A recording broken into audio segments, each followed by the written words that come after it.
Depuis 2010, je rends hommage à plusieurs cinémas nationaux.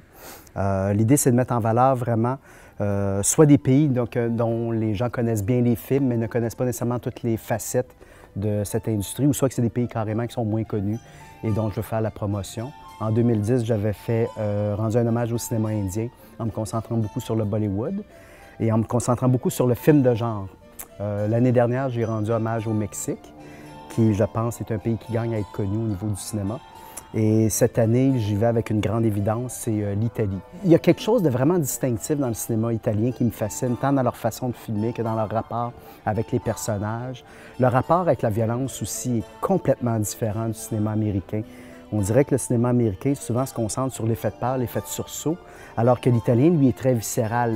La personne va recevoir un coup de couteau, puis on va faire tourner le coup de couteau 3-4 tours dans le corps avant de l'enlever. C'est toujours plus souffrant, c'est toujours plus douloureux. Évidemment, le cinéma italien est un cinéma national très vaste. Il y a beaucoup de genres. Donc, j'ai divisé le programme en 5 chapitres ou en 5 sections qui, dans le fond, se dédient ou se divisent pour rendre hommage à des aspects précis du cinéma national italien.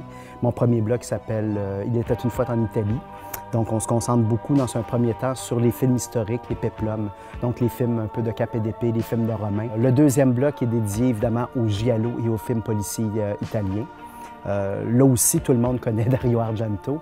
Mais pour chaque Dario Argento, il y a un Sergio Martino qui est méconnu. Il y a plusieurs réalisateurs comme ça. Donc encore là, le but, c'est de montrer que le giallo est un genre très... Écoute, il y a eu beaucoup de films giallo au début des années 70. Les films policiers italiens, écoutez, si vous ne les connaissez pas, il faut que vous découvriez ça. C'est une autre façon de filmer des poursuites automobiles. J'ai écrit un blog qui s'appelle « Comédie à l'italienne », question de faire revivre pour quelques moments certains de ces acteurs et de ces films-là.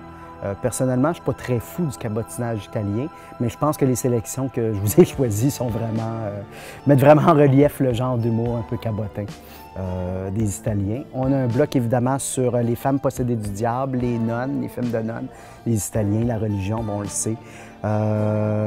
Des films de zombies, donc des femmes possédées, du monde gluant, des morts vivants.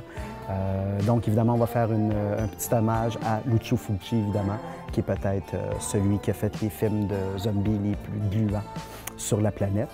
Et on va terminer avec, des films d'action, des films de science-fiction, bref, des Star Wars à Saint-Saëns, des Mad Max wannabe. L'Italie, dans les années 80, était très friande de ces films-là, ce qu'on appelle les films post-apocalyptiques. Donc, vous allez découvrir dans le cadre de ce bloc-là le meilleur, le meilleur du pire et le pire du meilleur pour tout ce qui est de la vague des films post-apocalyptiques qui nous font bien rire.